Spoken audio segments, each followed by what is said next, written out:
We'll be looking at the add-on modules of Fedena today. The add-on modules are the extra functionalities that we have in Fedena. So when we go to our accounts.fedena.com and when we log in using our username and password, and when we edit the school that we have created, we will be able to see the plugins. And these plugins are known as the add-on modules. So here, enabling a plugin will make it available in your Fedena as a link.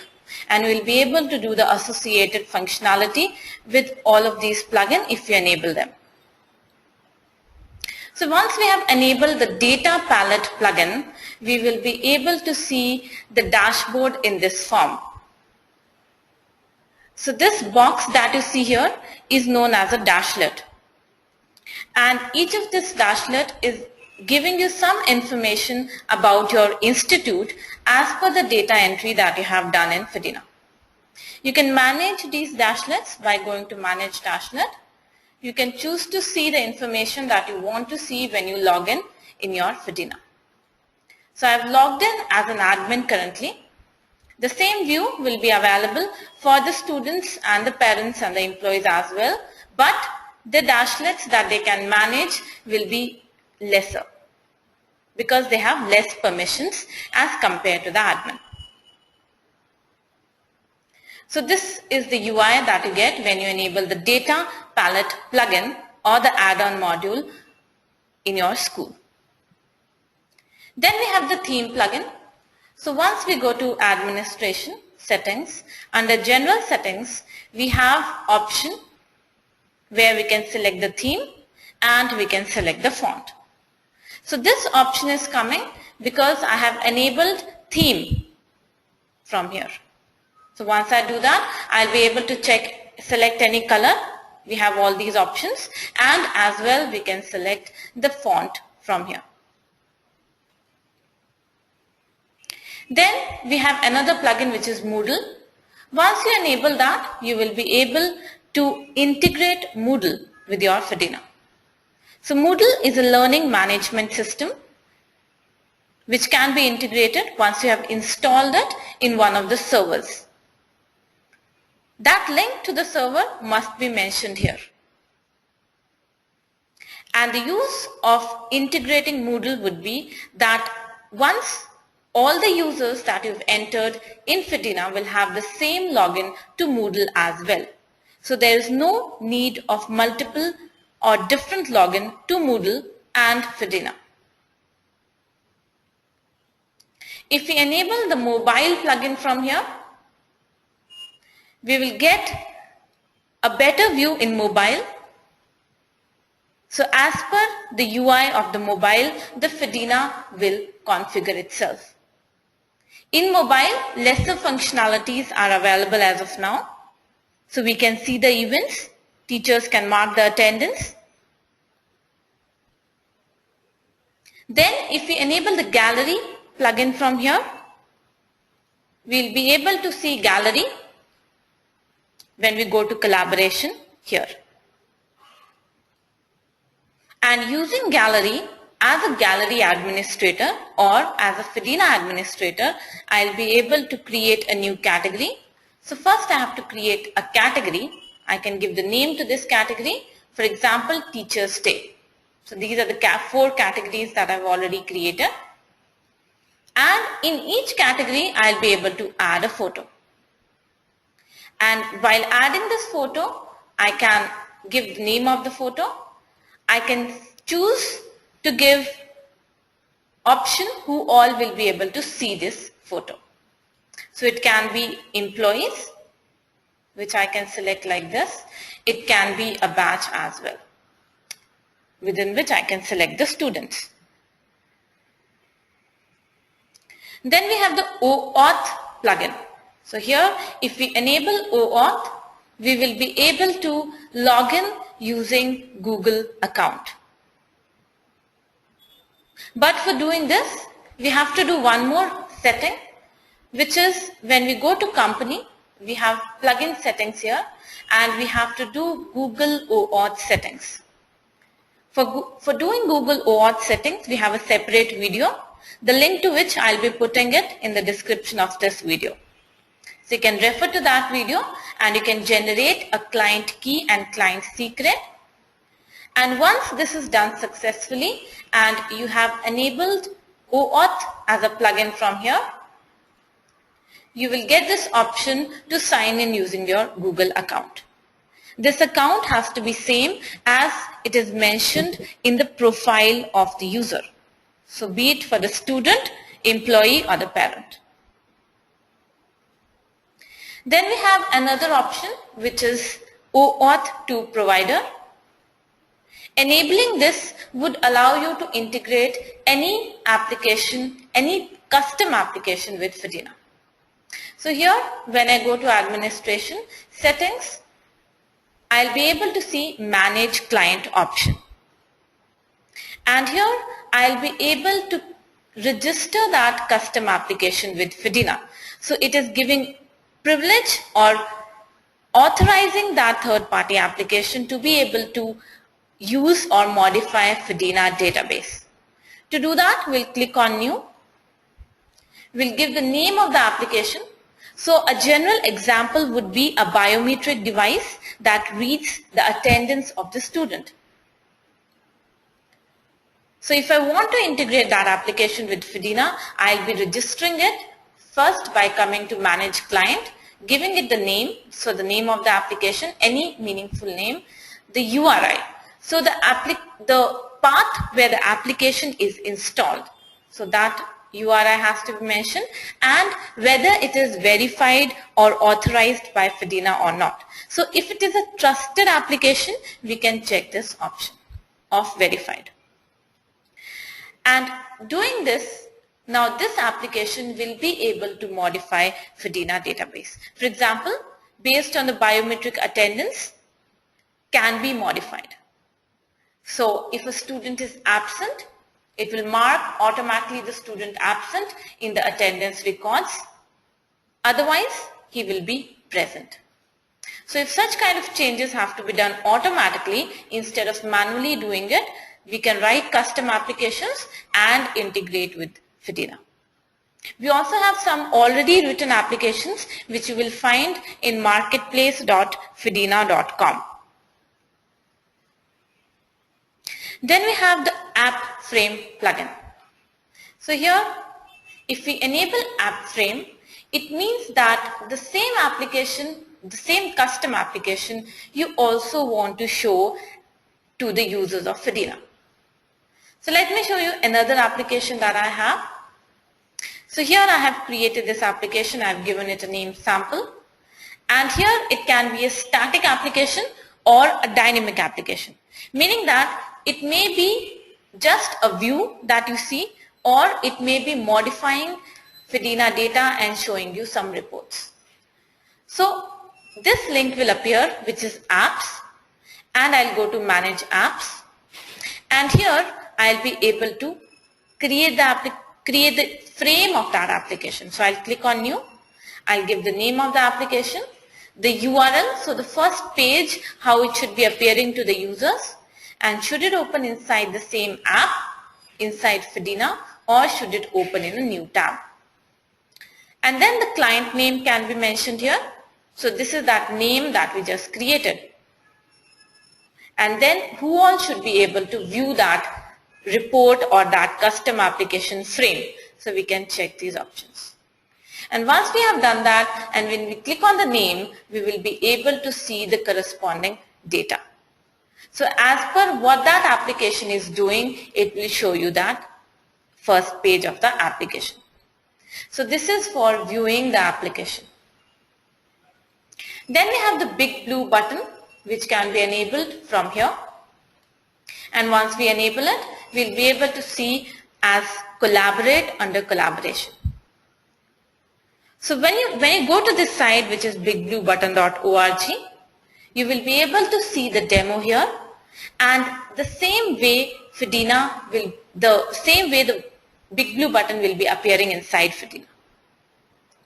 You can also download big blue button, but it has to be downloaded on a server as per the instructions that are given under the download option. And once the download is done on that server, we have to register Big Blue Button with Fedena.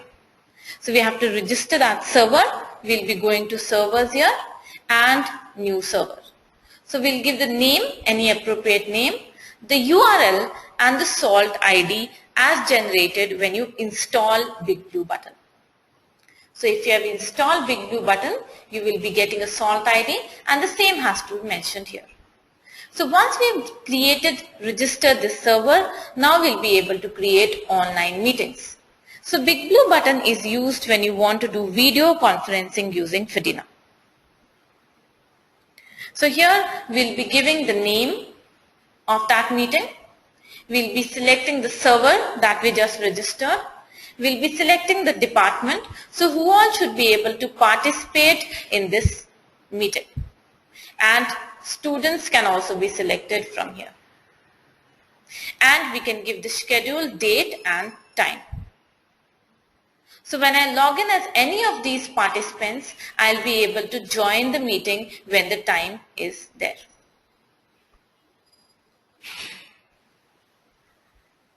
Then we have the Pay plugin of Fedena. So here we'll go to online payment under administration and we can do the settings. So online payment option can be enabled when the student is paying fee, for applicant registration fee, hostel fee and transport fee.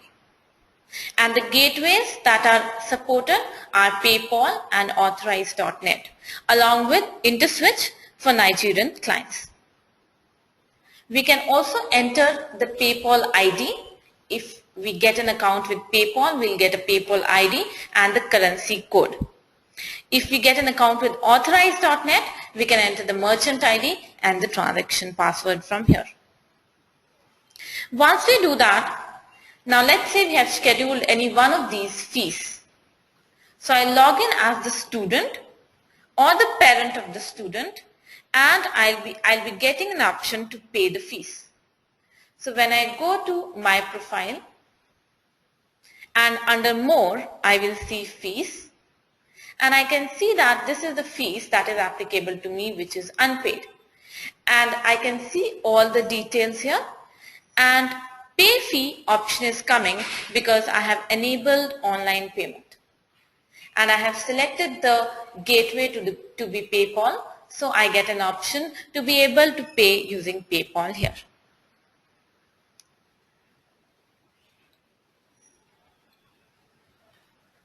So the next plugin that we have is the blog plugin. So we can go to collaboration and we will find blog. So here if I'm creating blog for the first time, I can create it by going to settings. I'll get an option of doing settings and I'll be able to create it. Since I am an admin, I've logged in as an admin, I am not getting an option to create the blog. Admin cannot participate in blogging activities. So I'm logging in as any other user and I'll be going to collaboration and I'll have blog. And I'll go to settings. First I'll go to my blog to be able to create a blog. So here I'll give the name of the blog. This is a unique name that has to be given. So this identifies the blog user. So I'm giving the name of this blog and now I can create a post inside this blog. So I can give the title of the post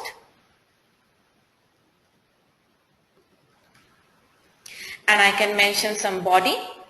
So some data associated with it, which can be inserting an image, inserting a link, and we can format the data as well. And we can save this as a draft or publish it. If we publish it, the same will be shown to all the users. So blog post is visible to all the users of Fedena. And here, under settings, we can also disable, which means not publish the blog or make it published. So anytime we can make the blog unpublished. We can also see the activities. So if any other user, so I'm logging in as another user now, is commenting on the blog, post that I have created. So here, if I am commenting or if I am favoriting the blog post, which I can do from here, the corresponding owner of this blog will be getting notification under activities. So this kind of notification will be shown to the corresponding owner of that blog post. So blog is shown to all the users. It is available for all the users, including the students as well. Then we have the assignment module. So if there is a teacher and I have associated that teacher to a subject in a batch, I'll be getting an option to create an assignment. So I have logged in as a teacher now, and I am associated with all these subjects in different batches. I can create assignment for any of these batches and the subject. So let's say I want to create assignment for mathematics class 7 batch. So I'll click on create new assignment and I'll give the name of the assignment. So let's say it's assignment 2. I can mention the subject and the users of that batch will appear. So since I only have one user, so only one is appearing. Otherwise I'll get the full list and I can choose to select for who all students is this assignment applicable. I can mention the comment. If the comment is longer or if it is more descriptive, we can also attach a file. We can mention the due date of the assignment, which is by default a week, which can be changed.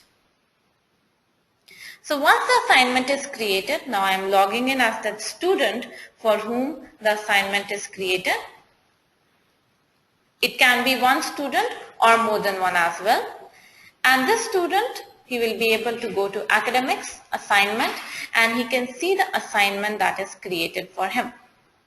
He can answer this assignment by mentioning some title, content, and also he can choose to upload a file if the answer is longer. And now if I log in back as that teacher, I'll be able to see the assignment that is submitted by the student. So here I'll be able to see this assignment. I can see who all students are assigned with this assignment, who all have answered, and who all are yet to answer. On clicking on the name of the student, I can accept the answer or reject the answer. The student will also get notified if the answer is accepted or rejected. Assignment module is only available to the teachers who are associated with the subject. Now let's see another module, which is discipline. So if I enable discipline from here, I'll get a link where I can register the complaints of the student. So any discipline related complaint, I can register it. I'll go to academics and here I'll get an option of discipline. And here I'll click on new and the complaint number will automatically appear. I'll mention the title, the description, and the date on which this discipline issue should be resolved. Now the complaint by would be the student. So the student will be complaining against another student and we are registering that complaint. It can be more than one student as well. So to search the student, I'll be searching by the name of the student. So this is complaint by. I can mention complaint against, again, another student. I can mention the jury, which would be the employee who can take decision on this complaint issue. Again, I will be either using the employee ID or I can mention the name of the employee. And then we have the responsible officials. So these are the witnesses or the people you want to keep informed regarding this discipline issue. We can also attach a file describing the discipline issue in detail, which will be available to all the users. So once this discipline issue is created and I log in as any one of these users, I'll be able to see the discipline issue like this. So I can see the name, I can see the description, the status which is pending, the trial date, and the users who are related to this discipline issue. I can mention a comment related to this discipline issue.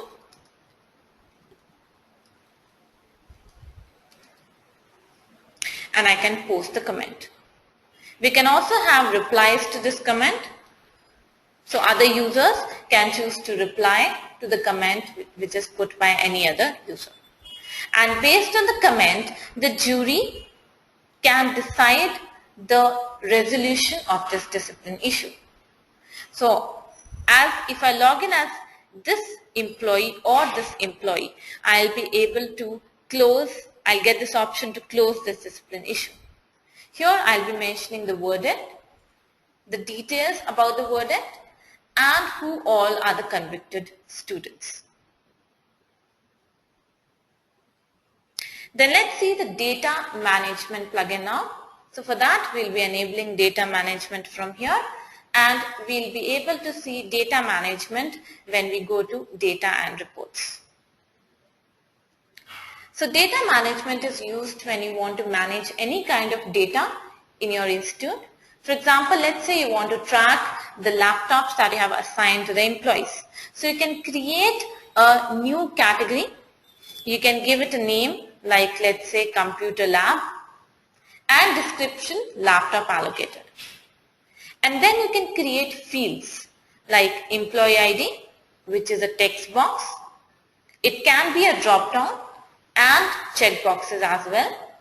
Then you can give another field like computer name, which is again a text box. It can be a drop down or a check box. So like this, you can add as many fields under this category. And then I can make entries to these fields.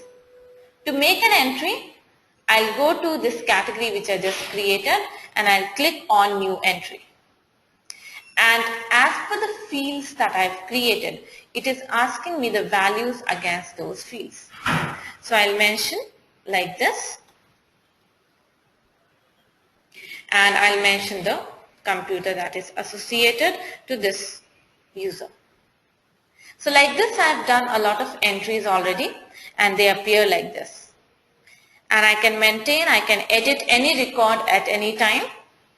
So like this, I can keep track of the magazines or any other kind of inventory related data as well. We can get a printout of this from here. So like this, we can create any kind of category and we can maintain the entries to that category.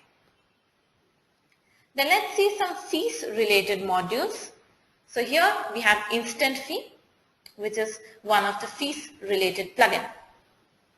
So we'll go to finance and we'll go to fees, and here we'll be going to instant fee. So instant fee module is used when you want to take any kind of fee which is not scheduled or which is not planned. So you can create that kind of fee by going to manage instant fee. And you can click on add category to be able to give the name of that category. For example, I've added a category called picnic. It means I want to take picnic related income from the students or the employees as well. And inside this category, I'll be able to add particular. So I'll give the name of the particular, like let's say transportation, and I'll mention the amount that is associated with this particular. So like this, I can create the other particulars as well. And now to take this fee, I go to pay fee, and this fee can be taken from a student, employee or a guest. So anybody who is not a part of Fedena as well. So take it from any other user. We'll be mentioning the name like this, and all the categories will appear. We'll be selecting to which category this employee should be paying for. And if let's assume that the employee is using his own transport, then I can uncheck this option, which means the student does not want to pay for transport. And I can also instantly add any other particular if it is applicable to the student. I can select the payment mode from here, and I can mention the payment notes as well, which will be appearing in the receipt that we generate from this instant fee. So this is one of the plugins. Another plugin that we have in fees is fee import. So again, we'll be enabling fee import from here. And once we do that, when we see under fees, we'll be getting this link, which is fee import. Now, by the general rule, all the students should be admitted first, and then their fees should be scheduled by going to schedule fee collection. But in case there is a student who you are entering late in Fedena, which means their fee is already scheduled, but you are entering them later. In that case, you will not be able to collect the fee from student unless you assign him that fee. So we'll be selecting that batch. So let's say this is the batch.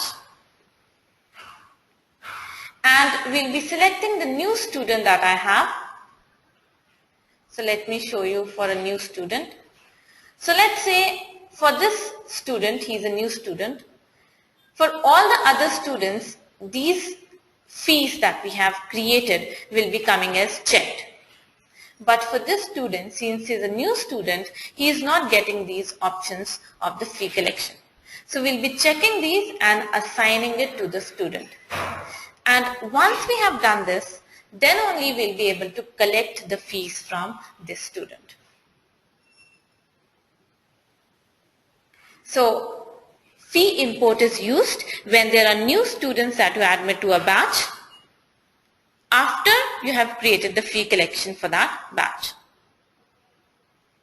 Then let's see a module which is under finance, which is tally export.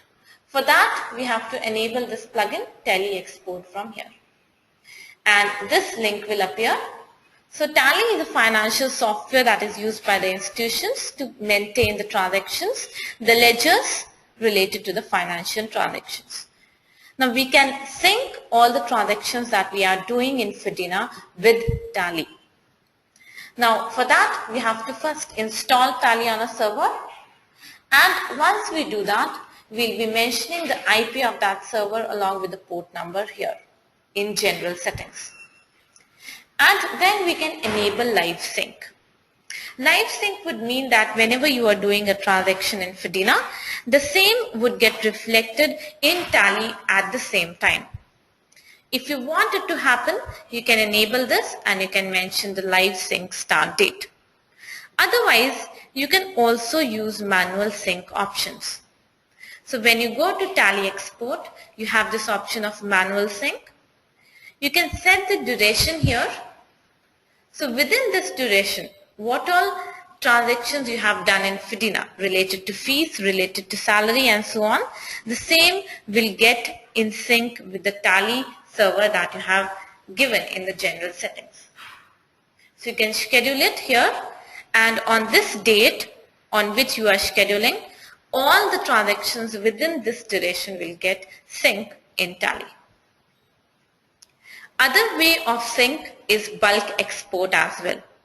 So you can schedule an export between a duration again and as per the ledgers that you have in Tally. So the same ledgers I have also created in Tally export. I will show after this, and they are appearing. So I can select these ledgers and I will get Excel sheet, or I will get two different reports, exports based on these ledgers, which can be fed into Tally and the data will be in sync. We can see the failed syncs. So any failed sync data will be appearing here.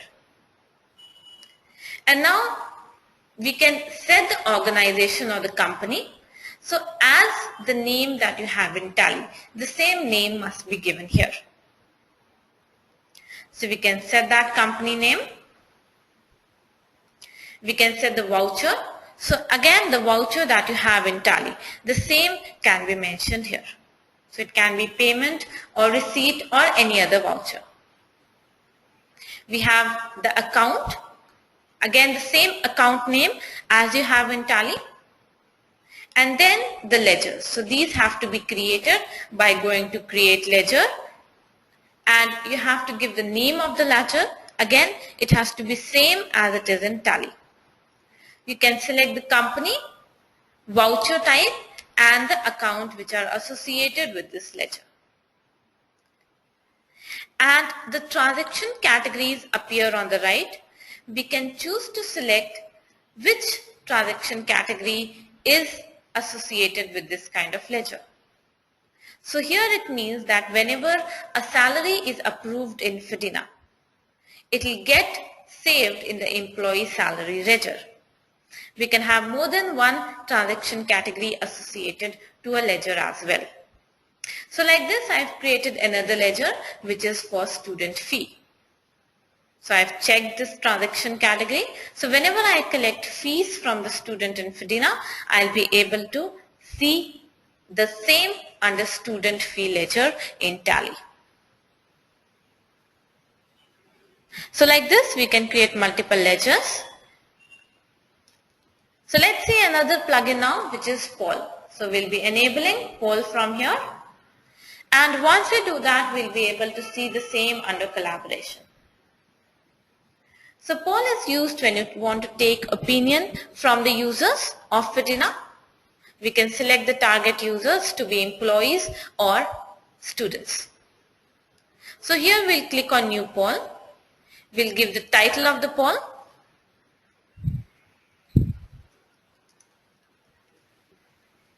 We can mention some description and we can mention some options.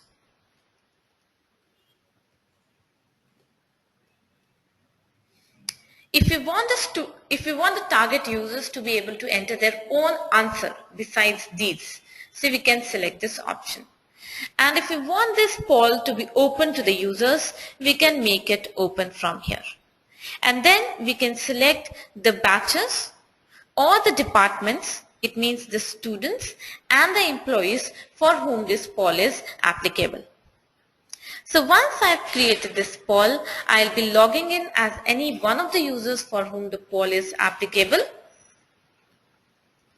So I'm logging in as an employee. And I'll be able to go to collaboration and poll and give an opinion on that poll. So here I'll be selecting the answer that I want like this.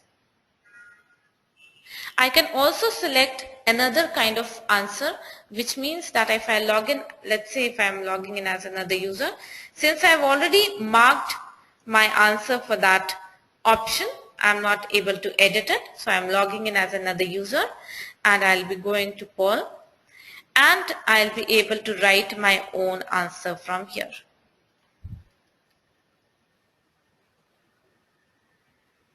I can also see the number of votes and on clicking on it, I'll be able to see the details like this.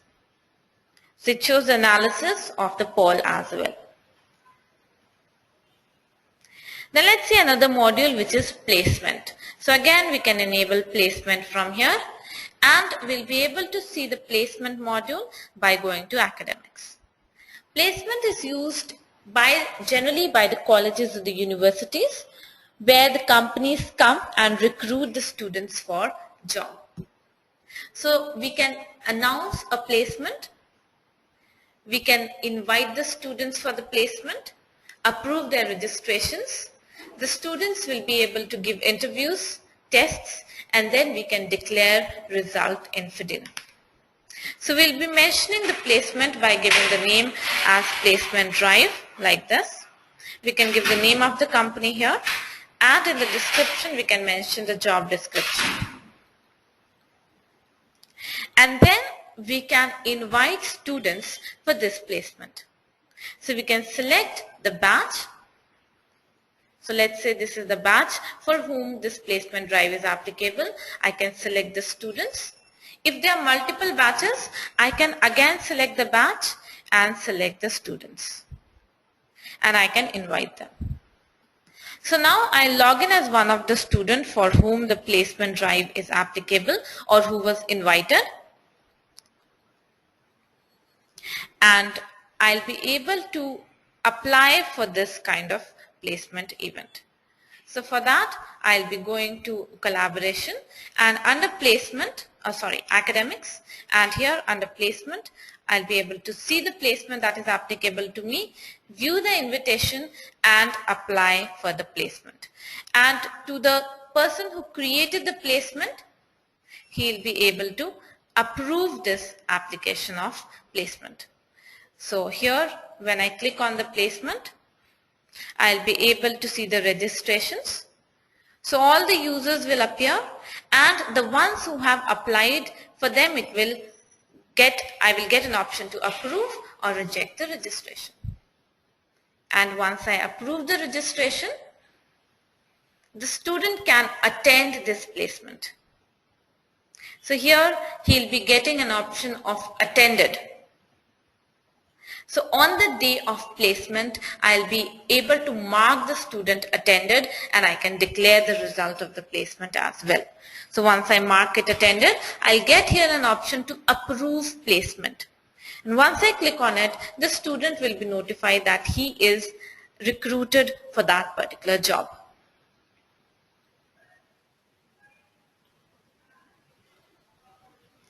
We can also generate reports. So who all have approved placement? It means that who all have successfully got the placement approved. So you can see the reports, we can see the placed students in a particular drive.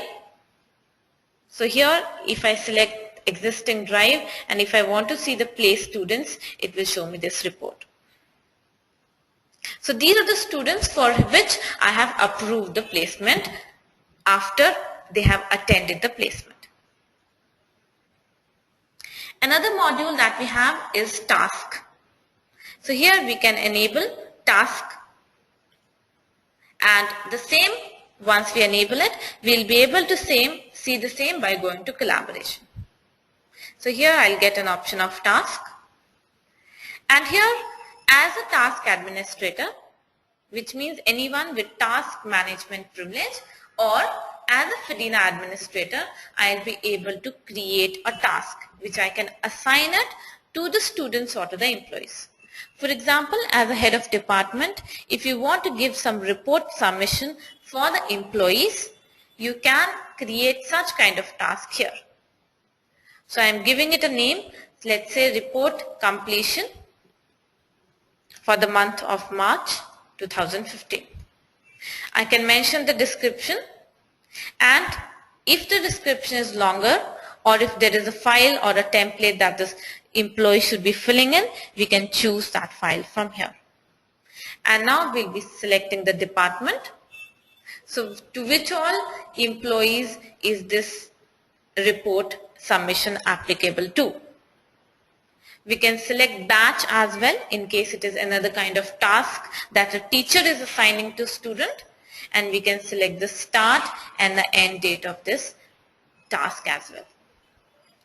Now if I log in as any one of the teacher, so for whom the task is assigned, so I am logging in as this teacher.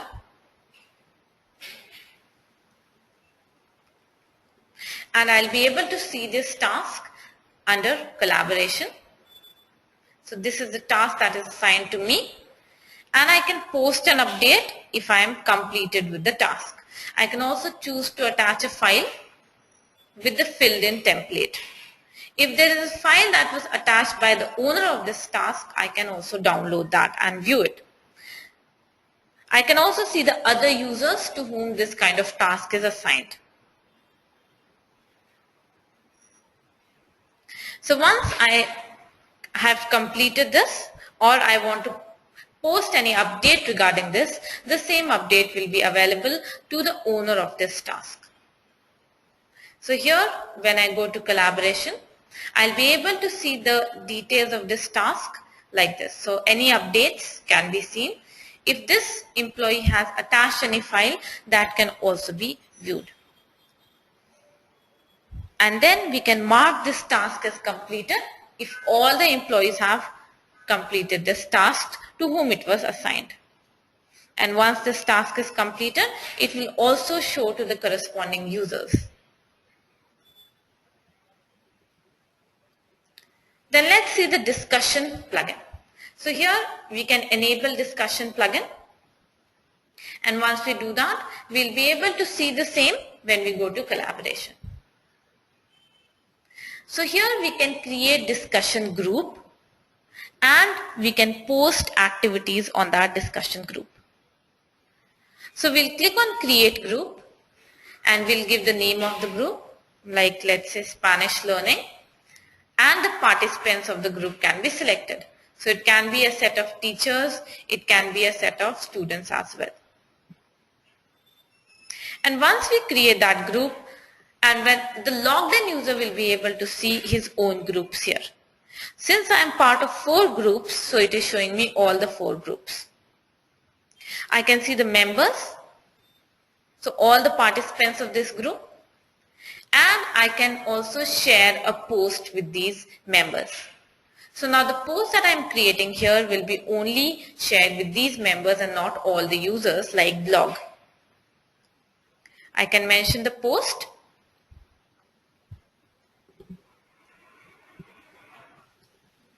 And I can mention the description related to it. And I can upload an image or a document related to it as well. And I can post it. And other users, so other members of the post, will be able to comment on it.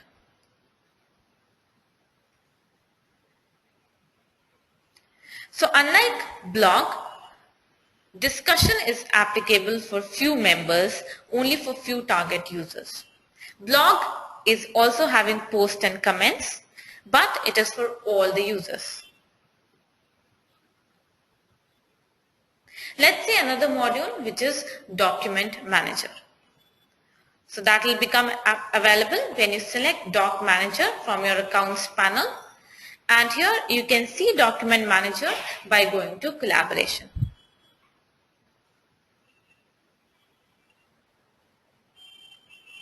So here we'll go to collaboration and we will get this link of documents.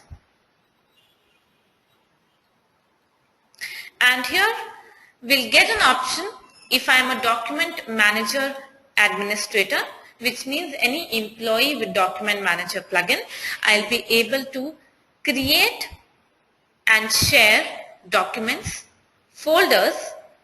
I can create a folder and give upload privilege to the employees, or I can create user specific document. So let's see these one by one. First is to create a document. So here I'll be able to select to who all I want to share the document with. So it can be students, it can be employees by selecting their department like this. I can choose to select that document and upload it. And once I do this, the users, the members, will be able to see the same in their shared docs. So if I log in as any one of the member with whom that document was shared, they will be able to view the same. And the document that you are attaching here can be any kind of document, but limited to 5 MB. The next option that we have is to create a shareable folder. So we'll give the name of the folder. We can mention to whom this folder is available for. So these users will be able to see the files in this folder. We can mention the batch and again the students, and we can attach more than one document here. Again, when I log in as these target users, I'll be able to see the same under shared docs. So the shared folders and files will appear in this link. The third option here, we have privileged docs. We can give the name of the folder here. and we can select who all should be able to upload in this folder. So we are giving the name of the folder and the department of the employees, and we can select the employees from here. It means these employees will be able to upload in the folder that I create. So let's say I want to create a question bank. So I'm creating this folder called English question paper, and all these teachers will be able to upload their question papers in this folder. And then the last option that I have is user specific documents. So this would be used when you want to keep track of the documents or the files, any kind of proofs or any kind of certificates for each student or for each employee. So here I'll be giving the name of the folder. Let's say I want to create the educational certificates of the student. I'm giving that name, and I can mention for which category I want to enter the data for or put the documents for. So it would be the student in this case. It can also be an employee, so I can create a folder for employee as well and put an employee certificates there. So right now I'm creating it for a student, and now to put in data I'll be going to user docs. I'll be searching that student. So let's say this is the student, and the document, the folder that I created will appear, and I can add documents related to only that student like this. So I've added this document for this student. Now if I want to do the same for another student, I'll again go to user docs. I'll be searching the student by the ID. So this is another student, and I'll be able to see the same folder appearing.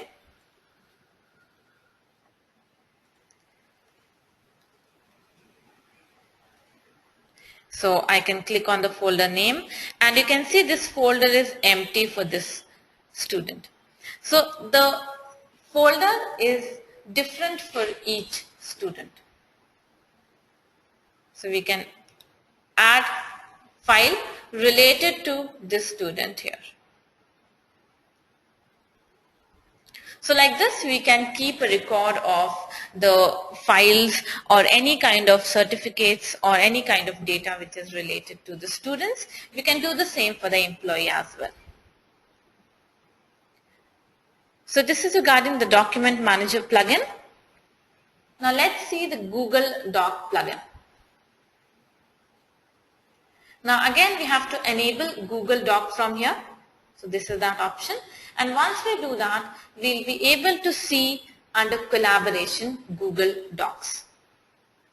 Again, to be able to use Google Docs we have to first do the plugin settings.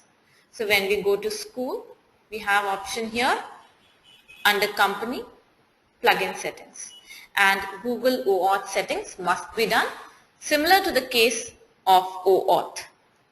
And once these settings are done, as per our login ID, so if we've logged in using Google OAuth, so when I log in here using my Google account, I'll be able to see the Google Docs associated with that account using which I have logged in.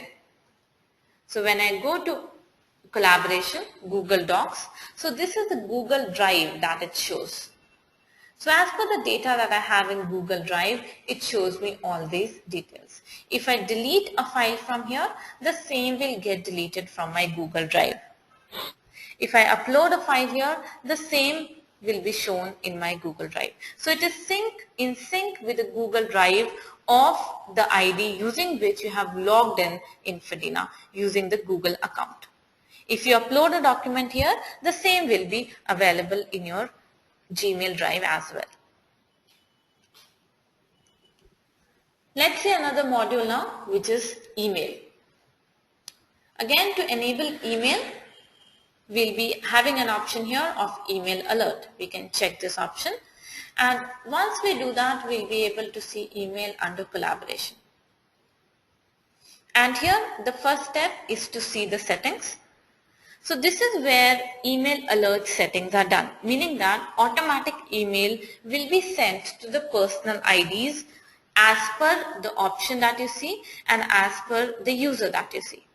For example, whenever a fee is submitted, email goes to the student and the parent. And for this email, there is a fixed template that Fedena uses.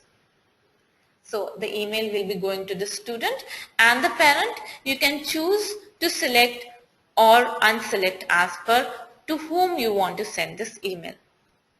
So similarly for other options as well, you can select. We can also send manually email by using these links, which is to employee, to student and to guardian. So we'll be selecting the recipient, and as per the email ID that we have entered in the email field when we were admitting this employee, to that email this mail will go to.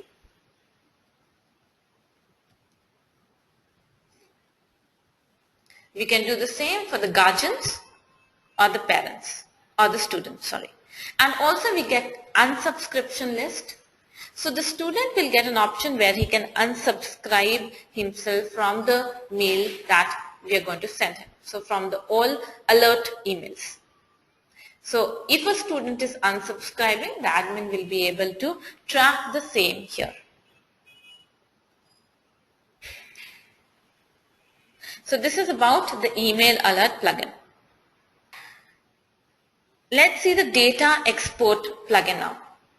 So again, we'll be enabling data export by clicking on here. And once we do that, we'll be able to see the same under data export. Data export is used when you want to take backup of data. And that backup is currently allowed only once in 30 days. And you can take backup of any kind of data that you see here. So employee personal details, student personal details, timetable entries, vehicles, course configurations, employee details and so on. And you can get this data in form of CSV or XML as well. If you are using any other application, you can use XML as well. So you can get this data and you can download the files once you create it, and you will be able to see the same data as per the entries that you have done in Fedena related to that kind of model that you selected there. Let's say another module, which is custom report. So here we'll be able to see custom report when we go to data and exports. And custom report is used when you want to create any kind of report related to the personal details of the student or the employee. For example, if we want to create a report of, let's say, the grade 1 employees who are male. So we can see such kind of report here. And these columns we can create by ourselves. So this is a report that I have already created. To create such kind of report, you have to click on New Student Report or New Employee Report based on what you want to see. So let's say I'm creating employee report right now, and I want to see the grade 2 employees in Fedena. So since I have a criteria that I want to see grade 2, so I'll be checking this option, employee grade, and I'll be mentioning the name of the grade as I have created in Fedena already. And I can have more than one criteria also. So if I want to give gender, I can mention the gender as well. So I can have as many criteria as I want, and based on these criteria, the filtering will happen, and what I want to see in that report, I can select from here. So the first name, the employee number, the position of the employee, the department, the category, and all the details that I want to see, I can see it. And then I can save this. And once I do that, I'll be able to see the report here. And on clicking on it, I'll be able to see this report. So these are all the grade 2 employees, and these are the details. These are the columns that I selected.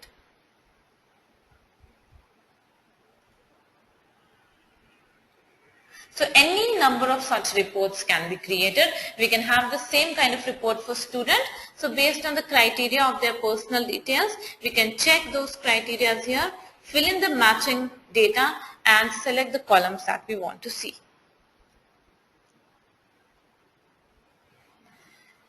So using custom report, we can create report of students, employees based on any criteria. Then let's see another module that we have, which is custom import. To enable custom import, we'll be checking this, and once we do that, we'll be able to see it under data and reports. And here, first click on new, and the first step is to generate a template.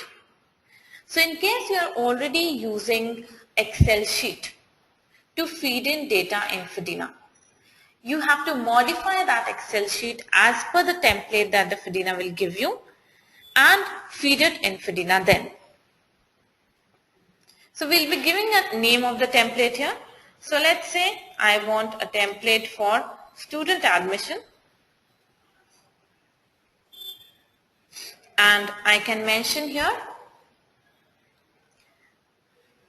which kind of model.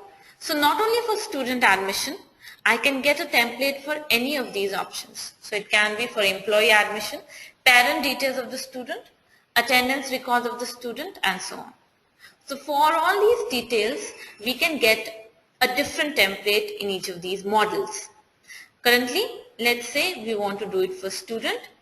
Now, in case you have created additional details, you can check those additional details from here. So these additional details that you are checking will be appearing as columns in the report, in the template that we generate. And then this template, we can export it and we can get it in our system. And this template will be empty and it has to be filled in as per the data that you already have in form of Excel sheets. So you can see all these columns are automatically coming up. Also the extra columns, which are the height, weight and allergies, which I created and which I checked as additional details, are also coming here. Please remember that you do not have to change the headers or reorder the headers in this file. You only have to enter the data here. And this data is allowed only 200 rows at a time. So once you have filled in this data, this template also has some mandatory fields. Admission number is a mandatory field. Admission date is a mandatory field. First name, batch name, date of birth, gender and nationality. In case you have enabled Moodle, then email also becomes a mandatory field. So if you have not enabled Moodle, there will be 8 columns which are mandatorily filled here. So once we have filled this in, we will be able to upload the same by going to import data. On clicking on import data, I will be able to choose that file that I have filled and upload it. And I can see the errors, if any, by going to that imports option. And it will show me the status to be success or completed with errors. On clicking on import log details, I can see the log of each row. So it shows the row number, it shows the status to be success or failure. So row number 2, 3, 4 are success and these are failed. We can also filter the failed rows to see only the failed rows or the success rows from here. Now only these rows have to be changed as per the description and uploaded back again. So only the failed rows must be changed and uploaded, and once you do that, all the students will be available here.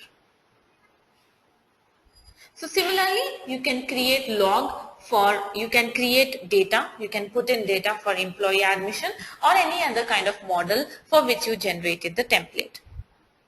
You also get an option to bulk edit.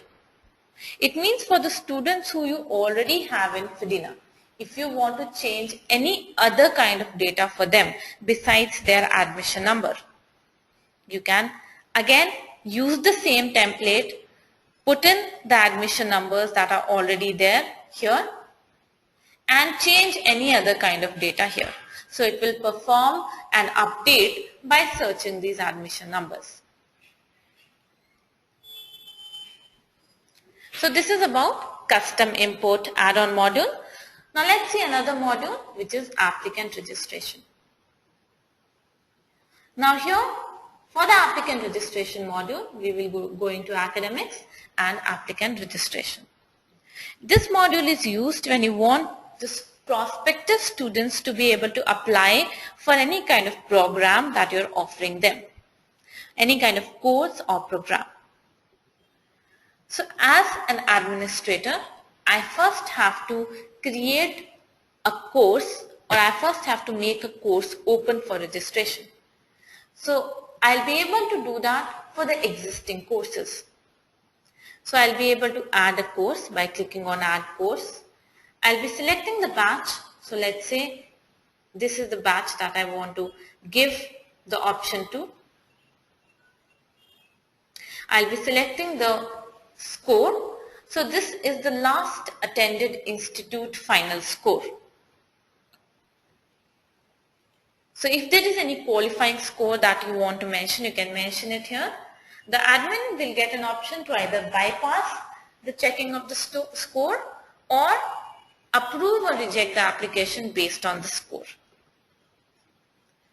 Then if you want the student to be able to select his own subjects, own elective subjects, you can make this option active.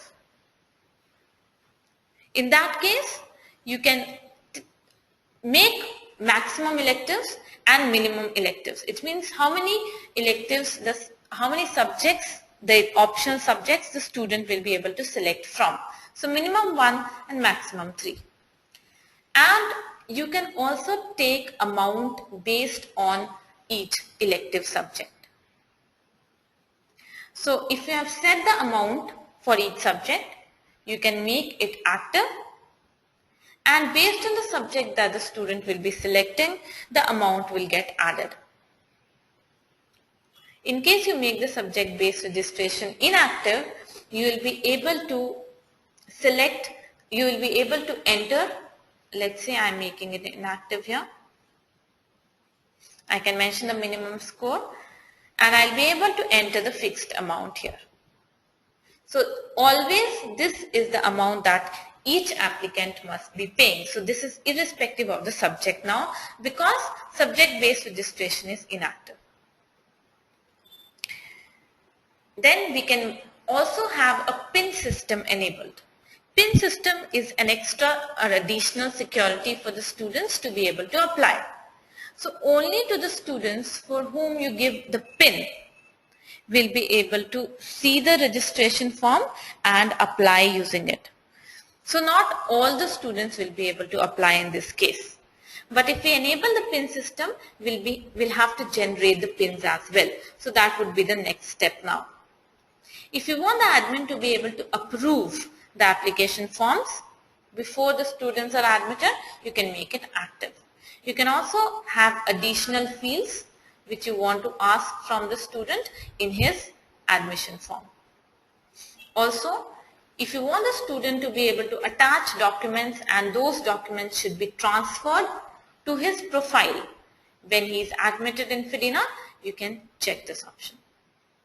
And once you do this, the course will appear here. So let's say I have grade 2 and I can generate pins. So that was the second step, so that the student will be able to apply for it. So here we'll click on new and we'll mention the validity of the pin. So till when can a student apply? We can mention the number of pins in the name. So let's say this is the pin count, are the pins active, and for which grade or for which course is the pin applicable for. So these are the pins that are automatically generated. And to the student, to the prospective student, we should give the URL of the school followed by register, which automatically gets enabled. and the student will be selecting the course that he wants to apply for, and he will be prompted for PIN. In case you have disabled the PIN system, he will directly get the form like this. Otherwise, he'll have to enter the PIN the way I just did, and then only he'll be able to view the form.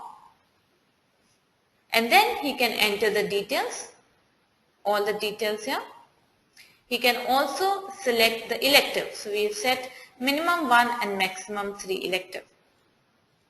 And the amount is getting added automatically based on the elective that we choose. He can enter the other details as well. He can enter his parent details and the additional details from here. He can choose to attach file as well. And here, since the maximum limit is given to be 3, I can only choose from 3 subjects. So that is the reason I was getting that error. If online payment is enabled, I can use pay fee option, and it will take me to the PayPal account or the other gateway account that I have configured, and I'll be able to pay this registration amount online. Otherwise, I can print this application and take it to the administrator, and then I can pay that amount. So here now I'll log in back as an administrator, and I'll go to applicant registration, and I'll be able to see the students who have applied for a course by clicking on view applicants like this. So it shows the registration number, which is automatically given, the name, the date on which the student applied, and the status. On clicking on the name of the student, I'll be able to see all the details as entered by the student. And based on the exam qualifying score of his last attended institute, I can mark the student academically cleared from here. There is a registration amount that is associated for the student, so I can mark this paid if the student is coming and paying to me. And the last step is to put the student in a batch. So for this course to which the student applied, there might be more than one batch. So I can choose to put the student in one of the batch. So in case the batch does not have all the students, I can put him in another batch. And once I have done that, I'll be able to see the student profile by searching the student name. So here, if I search this student now, I'll be able to see that this is the profile of the student, and he is in grade 2 for which he applied, and I can see the other details from here as well. And this student will be able to log in using his admission number and password to be admission number followed by 123. Let's see another module that we have, which is hostel. So we can enable hostel from here, and once we do that, we'll be able to see the same when we go to administration here. We can manage hostel additional details.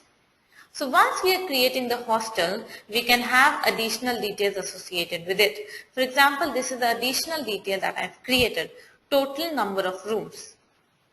So anything extra that you want to take besides the fields that already come up, you can create the same by going to manage hostel additional details. So I've created this field called total number of rooms. I can make it mandatory, and the way it should be inputted can also be selected from here. And once I've added all the additional details, I'll be clicking on add hostel. I'll be giving the name of the hostel. If it is common or separate for male and females, that can be selected from here. I can mention any other related information, and I can mention the total number of rooms in this hostel. And once I've done that, it will appear here. I can add rooms by going to this option. Again, when adding a room, if I want to have any additional detail, for example, I can have an additional detail like this, which I can make it as a select box. So the user will get an option to select from the drop down either yes or no. And now when I add a room, by clicking on add room, and let's say in this hostel I want to add the room. I'll be able to give the first room number, the students per room. So in case it is sharing, let's say yes, I can mention 2. So this is that additional detail that I created. Rest all are by default that are coming. We can mention the rent here like this. So this is the rent that each student of S01 should be paying, and the number of such rooms that I have in S1 hostel. So now if I see the hostel, I'll get the details like this. So like this I can keep on creating the rooms. Some rooms may have sharing or may not have sharing. Also the rent may vary. Now I can do the room allocation by searching the student who wants to apply for this room. So here I'll be selecting the room and I'll be clicking on allocate. And for that student, the room is now allocated. And once I've done the room allocation for all the students who want to avail the hostel facility, I can create their fee collection by going to batch-wise fee collection. So here I'll be selecting the batch. So let's say, let me check for the student for whom I just assigned, so that I can show the fee collection for that student as well.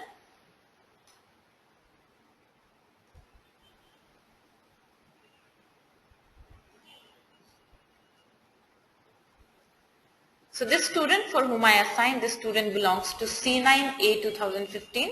So I'll be creating it for this batch. And I can mention the name. So let's say it is the March collection.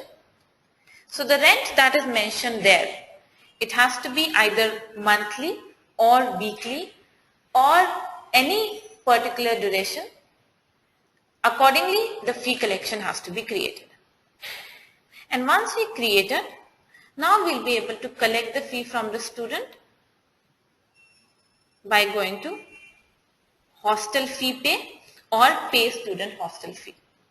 So by going to hostel fee pay, we'll be able to select the batch, and all the students of that batch will appear up like this. Since I have already one, so it shows for one, and these will be the students who I have allocated the room, and I can take fees from here. So this is the amount that has to be paid monthly. In this case, I can mention the payment mode, payment note, and take this fee. Other way is to search by the name of the student. So here I can search like this, and the same thing appears. I'll be able to select the collection and take the fee from this student. I can see the fee defaulters from here. So in a particular batch, which all students have not paid the hostel fee. If the student is coming and paying, I can also instantly collect the fee from here. I can see the report. So all the hostels will appear. The associated details of each hostel will appear here. On clicking on a hostel, it also shows the detail like this.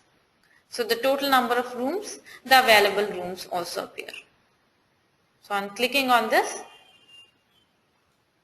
I'll be able to see the details, and on clicking further, I'll be able to see the students who have occupied the room.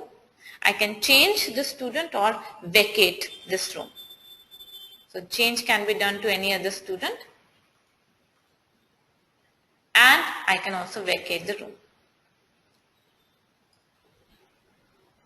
So this is about the hostel module. Now let's see another module that we have, which is inventory. So here I'll be selecting inventory, and when I do that, I'll be able to see the same when I go to administration. So inventory is used when you want to maintain stores, you want to maintain the stock of the items, raise purchase orders with the suppliers, and view the associated reports. So here the first step is to create the category of the store and the type of the store. So how do you want to categorize the store that you have in your institute? That can be mentioned here. So here, for example, I've created a store called, let's say, academic store or stationery store, classroom related store. So I just have to give the name of the store and the code. So this is a kind of category that I am creating. Store type is also similar. For example, for the category classroom related, I have created a store type to be classroom items. The use of creating store category and type is in the store. So when you create a store now, you will be able to select it, you will be able to categorize it into a type, so classroom item, and classroom related to be the category. And here we can give the name of the store to be classroom inventory. So it means this is a store that has all the chalks, the dusters, the markers, the notepads, anything associated with the classroom. We can mention the code of this store as well, so any short form. And if in this store I want to sell items to the students, to the parents, or to the employees, then I can generate bill for the store. And in that bill, what is the prefix that I want to see? For example, I already have a store called pantry. And for this store, I have given the invoice prefix to be pan. So now if using this store, I sell any item, I'll be able to see the prefix on the bill to be pan, followed by a generated number. So this is how I'll be creating all the stores. Then I can categorize the items that I may want to sell. For example, I can have category called packed and I can give some code. So like this, I have created another categories as well. And now I'll be adding the items to the category, to the store. So I'll click on new. Now to which store do I want to add the item? So let's say I have created so many stores. Let's say I want to add it to pantry. I can mention the item name.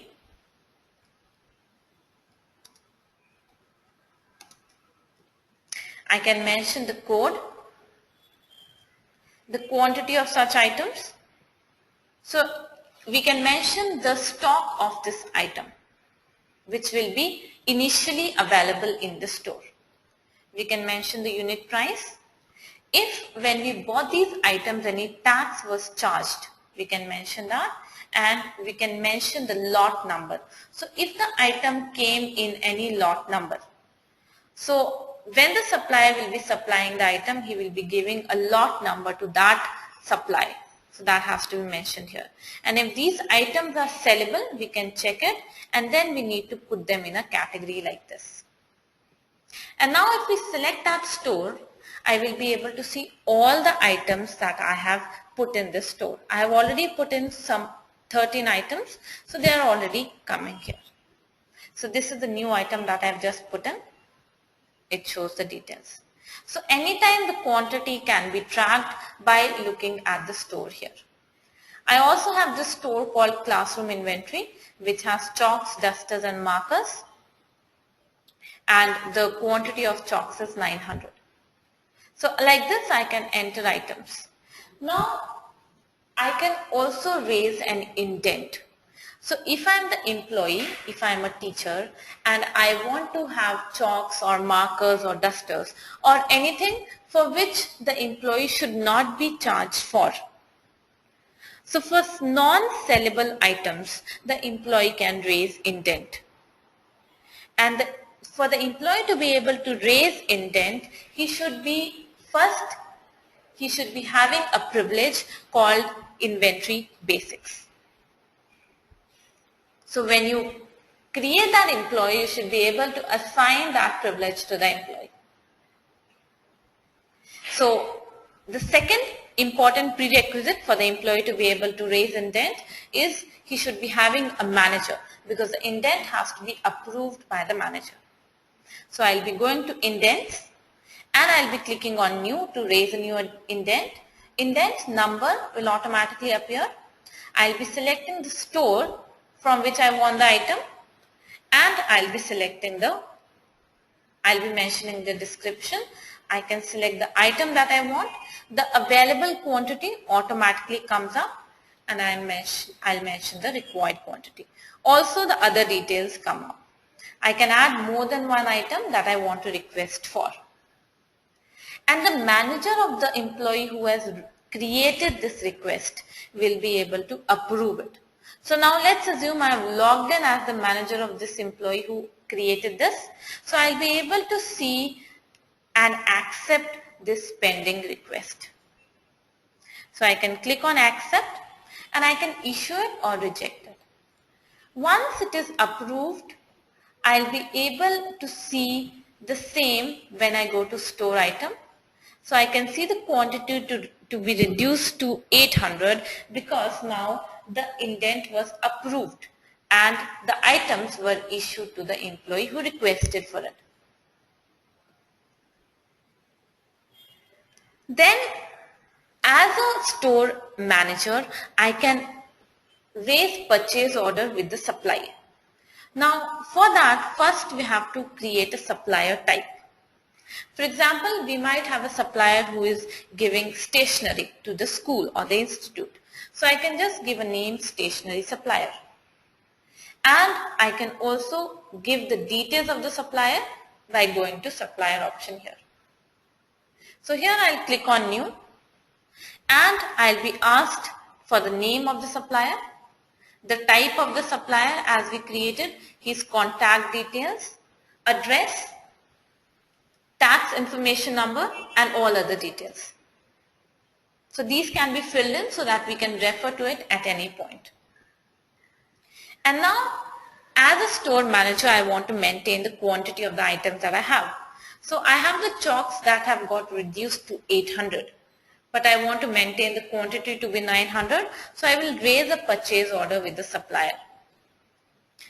So I'll be going to new and here I'll be selecting this indent. So if the purchase order is related to a request that was made by an employee, I can also select that. Otherwise, I can skip this and mention the purchase order, mention the store in which I want the item, from which supplier I want, that can be selected from here. If any reference or any person who has pointed out that the item is in less quantity, you can mention the name or the phone number of that reference. We can mention the item that we want and the quantity of this item that we want. So we want 100 so that it becomes 900. We can add more than one item here as well. Again, the purchase order is created by an employee who will be the store administrator. Now the manager of that employee will be able to approve this purchase order. So the first step is same as with the intent. So here I'll be going to purchase order when I've logged in as a manager and I'll be able to see the pending purchase orders here. So this was the purchase order and I can issue it. I can also reject it to this employee. Once I've done this, now the next step is that the supplier will be getting us the item that we requested for. So for the supplier we have to generate goods receipt note. So here we'll click on new. So let's assume that the supplier has come to us and he is giving us the 100 chalks. So we'll be giving the purchase order number that the supplier has got. Now the supplier will also be giving you an invoice number. That number can be mentioned here. The invoice date as per his invoice. Any other charges he is taking. So let's say if he is taking any shipment charges, we can mention that and we can mention the other details and save it. Now once the goods receipt note is generated, we can issue the same to the supplier and now when we see the store item, we'll be able to see the quantity back to 900. So this is how the store items can be maintained by raising purchase order and generating goods receipt note when the supplier is issuing it to us. Then we can see the billing details as well. So if we want to sell items from a store, we can use the billing module. So we'll be able to create a new invoice based on what the user is asking from us. So we'll be clicking on new. We'll be selecting the store which has sellable items. Now who is it issued to? So it can be a parent, it can be a student or it can be an employee. And the details as you select here will appear here. So based on the user that you've selected for whom you're issuing the item and generating this invoice, the details will come up. You can see the PAN number, the invoice number automatically followed by the prefix is coming here. We can mention the item of the store. So let's say this user wants the new item that we've just got in the store. We can mention the quantity. Accordingly, the rate will change. We can mention any additional charges that are associated for this parent or the user, and any discounts, and whether this employee is paying at the same time or at a later stage. If you check this option of is paid, then you will not be able to edit this invoice at a later stage. Otherwise, you will be getting an option to editing it. You can print this invoice and issue the same to the user who is buying this item. Now we can see the details of the invoices as well by going to report. We can also see the detail from here. So in the pantry store, we can see all the invoices that were generated by clicking on it. We can edit only the invoices which are not paid. We can see the reports, the sales related reports, which means the billing related reports, which can be item wise, day wise, or related to an invoice. We can also see normal reports, so related to indents, purchase orders, or GRN from here. So this is about the inventory module. Now let's see another module, which is library. So we'll be going to academics, and we have here library. And in the library, we can add books. So you have this option of manage books. We can also use the custom import option to generate a template, fill that in, and feed it back. Otherwise, we can use this option where we can add a book, add copies of the book by using the general method or the barcode method. So if you have a barcode reader, you can use the same over the book and the barcode will automatically get filled in here. Otherwise, you can use the general method. We can mention the name of the book. We can mention the title. We can mention the author. Book number is unique to each book. So here, let's say this is the book number. We can also associate tags with the book so that it can be searched at a later point. So I can search using these tags. I can create my custom tags as well. And the number of such books that are available in the library, so the number of copies can be mentioned. And then additional details related to the book can be mentioned in here. So the additional details we can mention, and these additional details are created separately as fields. So I am mentioning these. I can mention the price of the book, the ISBN, and save it. So these additional details are created when we go to manage book additional detail. So these are the details that I created. So they were appearing when I created a book. You can create any number of additional details and they will be appearing when you add a book. We can see the book details from here. So all the available books can be seen. And the books that I just created will get added here at the end. It shows the status to be available. So we can issue this book. To issue the book, we can go to issue book and we can search the book. Again, if we have a barcode reader, we can use the same and we'll be able to search it better. And we can issue this book to the student or the employee as well. So here I'll be searching by the name and I'll be getting the details like this. It also shows if any books were already taken by this employee or student. It also shows the due date, which is by default a month, which can be changed. So here we can change the due date, let's say 1 week from now.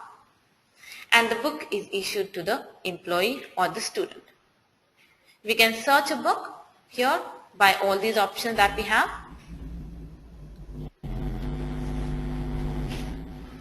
Then we can manage the barcode related to the book.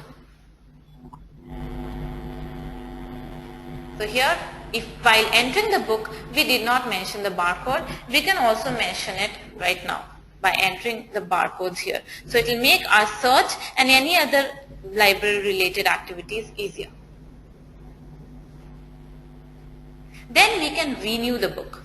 So if a book is already issued, we'll be able to change its due date. So here by default it gets changed. We just have to click on renew. We can return a book. So the student will be coming to the administrator and he'll be able to return a borrowed book. So I can see a borrowed book from here and I can return the same. So here I'll be clicking on return book like this and I can click on return. In case the due date of the book is exceeded, then the library fine option will also be appearing. So I can enter any fine amount there and the same can be tracked by going to library fines. So any amount that was taken within a given period can be seen from here. We can see the details from here.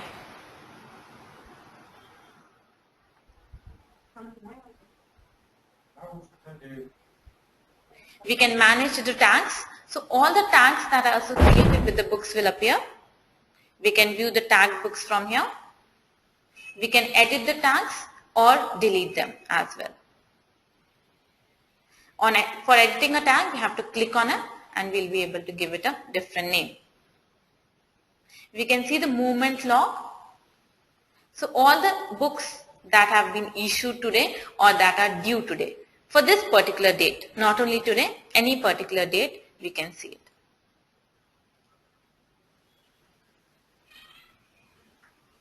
So this is about the library module. Next, another module that we have is transport. For transport, we'll be going to administration and we have here transport. And here we'll be going to, again, we can manage route additional details so that when we set a route, we'll be able to see those fields. So I've created an additional field called distance from school. So this field will be appearing when I create a route now. So I'll be going to set route and here I'll be able to add route. If you're adding route for the first time, you have to enter the destination of that route first. So we'll be giving the destination. So let's say it is destination A. We can mention the cost. So the fare till destination A from the institute. So let's say this is the cost. It can again be weekly cost, monthly cost or 6 monthly as per how you want to schedule the fee collection for the transport. Do not select anything in main route if this is the endpoint. So since destination A is the endpoint, I am not selecting anything in main route. I can mention the distance from school here. So let's say it is 10 kilometers. I can mention that and I can save it. So like this, I have to add in between route as well. So here I'll click on add route. I'll give the destination again. So let's say it is A point. I can mention the cost to this point. So now this A point lies between institute and destination A.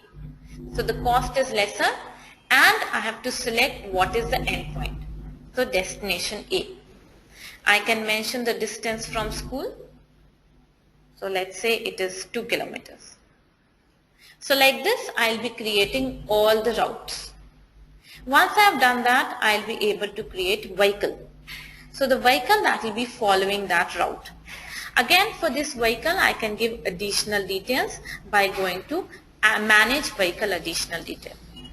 So I've created these fields called driver, license number, the driver, start time and the pickup time. I can enter all these details. And here, once I add a vehicle now, I'll be able to see the same here in the form. So I'll give the vehicle number, I'll give the route, I'll mention the number of seats, I can mention the status, the driver details, so these are the additional details that are coming up. I can mention the other details as well from here. And now to this vehicle, I can also assign students. So I'll go to transport. Now I can assign a transport to the student or an employee. So I'll be searching like this by the name of the student to whom I want to assign. And I'll click on assign.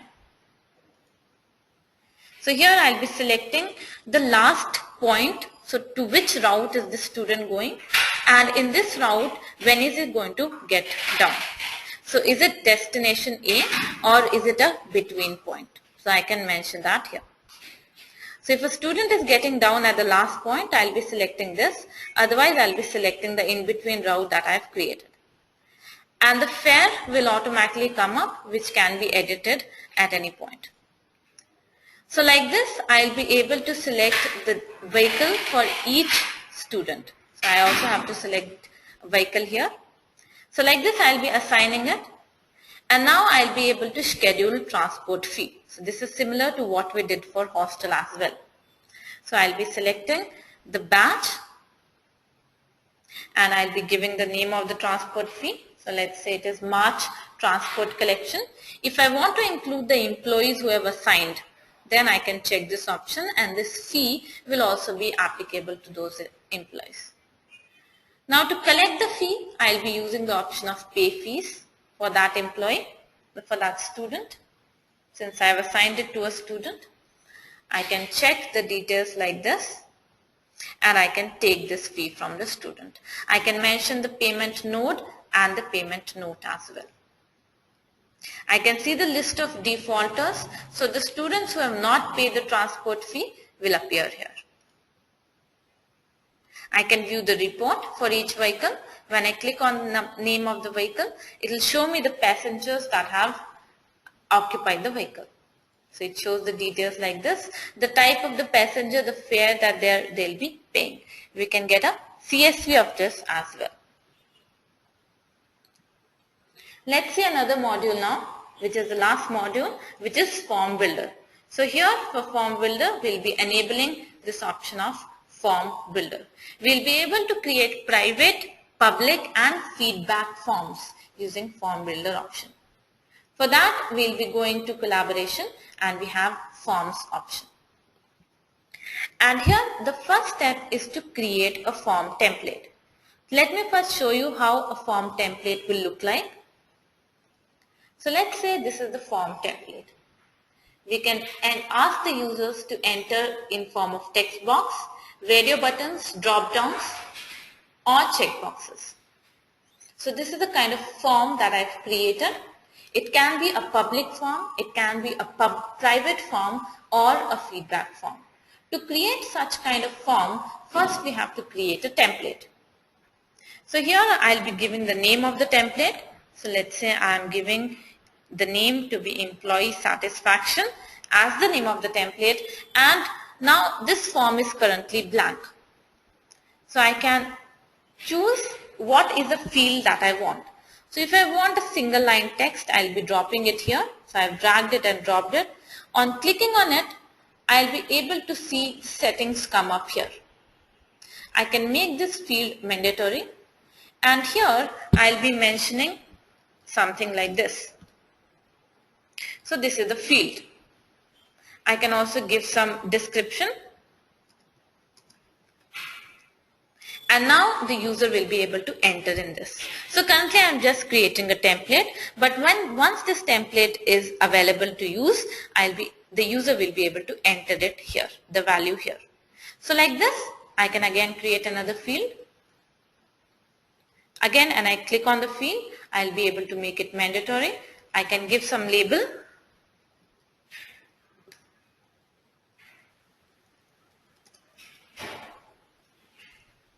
So like this, I'll be creating drop down as well.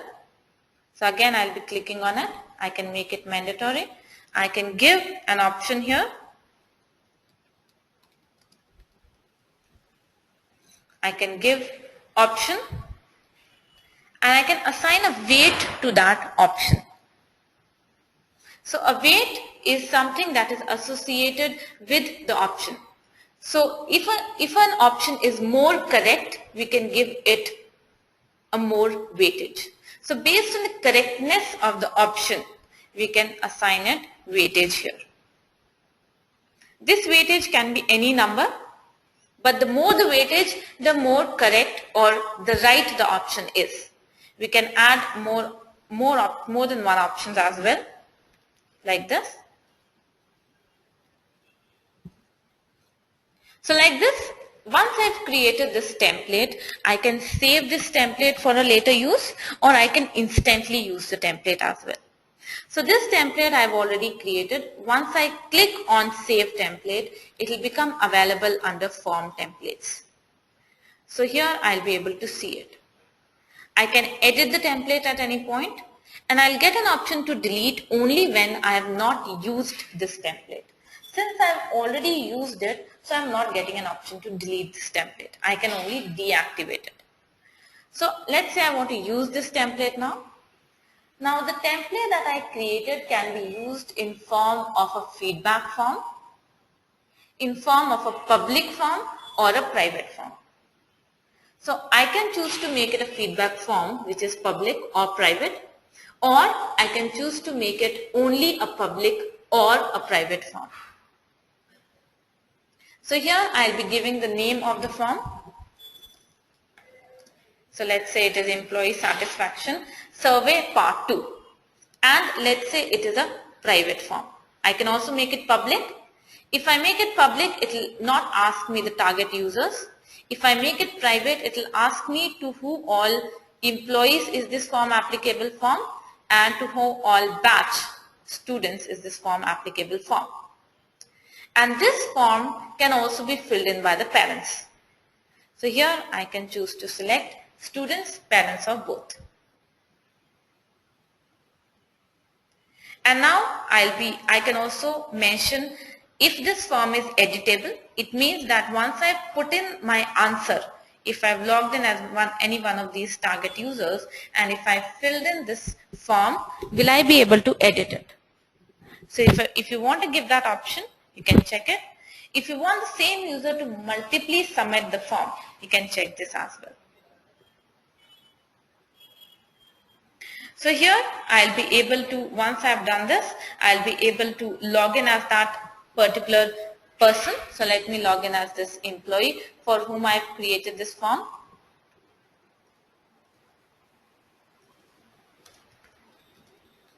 And this employee will be able to see the same under collaboration, under his forms.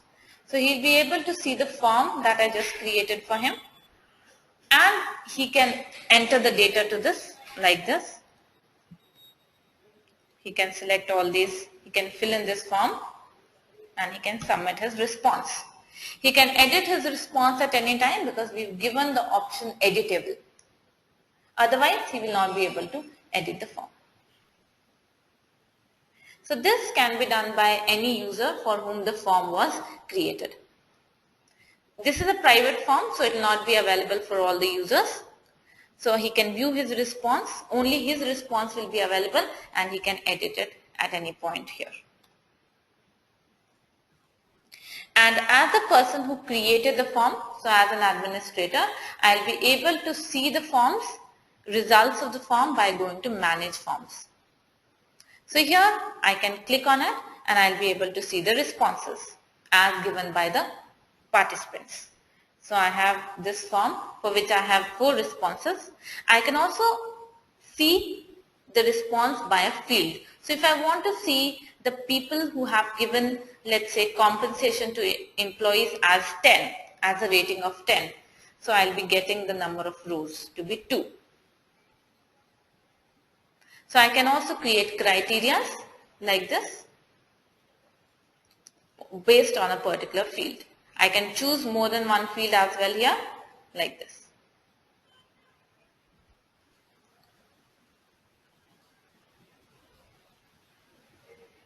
Manage forms and feedback forms is the option that will be available for all the users, and those users will be able to see the forms, the public forms that they have, and in the feedback forms they'll be able to see feedback forms applicable to them as well.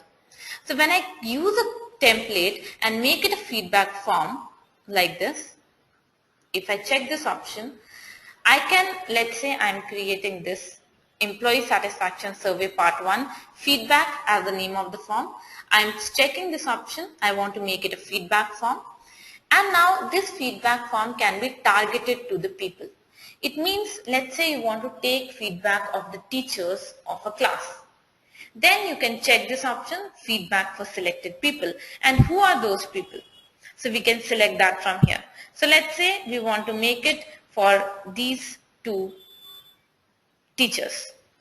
So, and who should be able to give the feedback on them? So let's say that would be this batch and all the students of this batch. So like this, the students now will be able to give the feedback on these people. So if I log in as any one of the student of this batch, I'll be able to give feedback to these 2 employees. So let me log in as one student.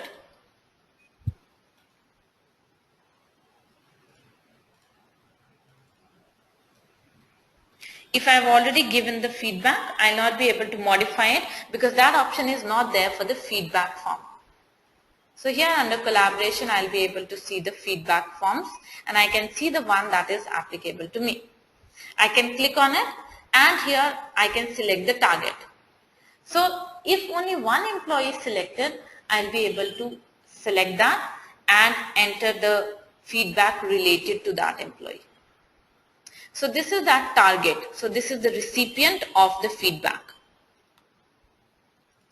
And I can see the responses as an administrator by going to forms and here by going to feedback forms, by going to manage forms. And I can see the feedback form, filter it and clicking on it will show me the responses. I can get a consolidated report like this. So it shows me the target users. If any feedback was not given, it will show not applicable. Otherwise, it will show the number of responses and the weighted dated. So as per what weightage you have given, it calculates and shows the number of responses as well. We can also see the analysis report here. So for a particular target, it shows the details like this. So the weighted average is shown as per the number of responses for each question for this targeted user.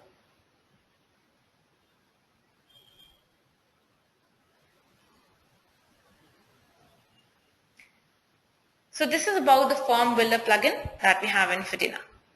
So we are done with all the add-on modules.